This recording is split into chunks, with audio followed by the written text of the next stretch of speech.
Hey, good morning, everybody. I thought I would start out this Monday with something that we're just going to call a minute review. This one may take a little bit longer than a minute, but I'll try to keep it short. I want to encourage you to read your classmates' papers, and so I'm going to take a few that you might not immediately gravitate toward because you're not sure what they're going to be about, and highlight some interesting ideas around them so that I can encourage you to read. So the first one this morning that I'm going to make an example of, and Claire, thank you very much. I didn't ask your permission, but thank you for letting me do this, is Claire's paper on the ethics of volunteering. Now, I picked it because I think people hear that word ethics and they think, ooh, I don't want to read about ethics. But I think that this is a really interesting topic, and I think that Claire's come at it from an interesting way. I'm not going to actually tell you what she said because the whole point is to get you to read, but let me just ask you some questions or give you some questions that you could be thinking about in the back of your head as you read Claire's paper, and hopefully these questions will interest you enough that you will decide to go on in and read her paper. Okay, so first, let's assume that there is a situation, and I'm taking this away from volunteering just to help you understand. Let's assume there's a situation where you find out that a child has been abused. Do you need to report it?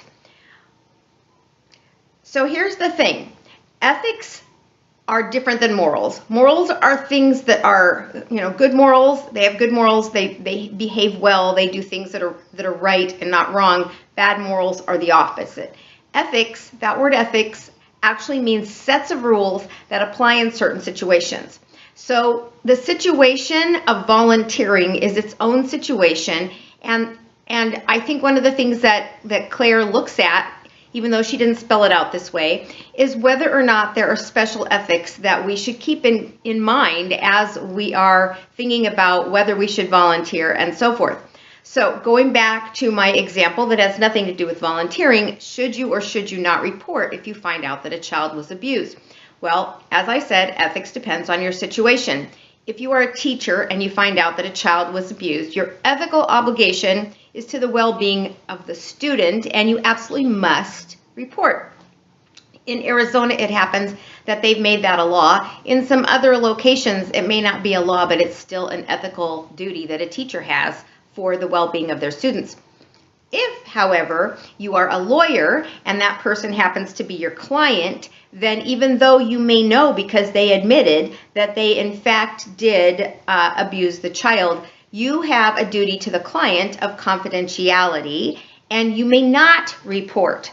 So you have the exact same situation, the exact same offender, but depending on what your role is in that story, you have a different ethical duty. Just to make you feel better, there is a caveat for the lawyer. The duty only goes to things that have been done in the past. If the lawyer finds out that this person is about to do it again, then the lawyer has the ability to step in and report in order to prevent something bad from happening. So hope you feel a little bit better about that. So now let's turn to what does this mean in terms of volunteering. Well, Claire is going to ask you some questions, and they really do go to the ethics of our culture and the role of volunteering. And so here are some things I'd like you to be thinking about. If we made everybody volunteer, or if we strongly urge everybody to volunteer, if we put a lot of energy into pressing people to volunteer, is it still volunteering when they do it? We talked a little bit about that the first week of class. If your mom makes you, if your boss makes you, is it still volunteering? It may be doing good, but is it volunteering?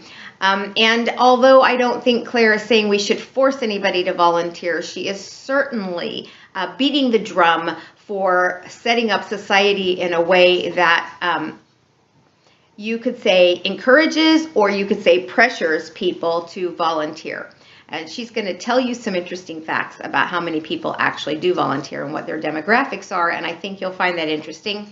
A second and last question that I'm going to raise for you to think about as you're reading Claire's paper is, are we really altruistic? Altruism is when we do something because we know it's the right thing to do, whether we get anything out of it or back from it or not.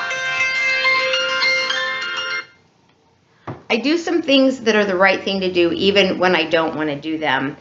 Yes, I suppose I do get a sense that I'm doing the right thing, and that makes me feel better about myself. And you can't avoid that. But there are things that people would just rather not do, but they choose to do them anyway.